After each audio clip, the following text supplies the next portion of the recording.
Assalamu Walaikum. Hello friends, how are you? Welcome back to my another video. In this video, I am going to show you how to edit watermark in Microsoft Publisher. Let's get started. Firstly, we have to open a Publisher document.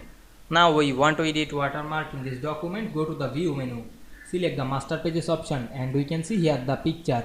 You can edit this or delete this picture. Now I delete this and go to the Insert menu and add a text watermark. Now I create a text box, then write anything on this text box. Then select the text and increase the font size.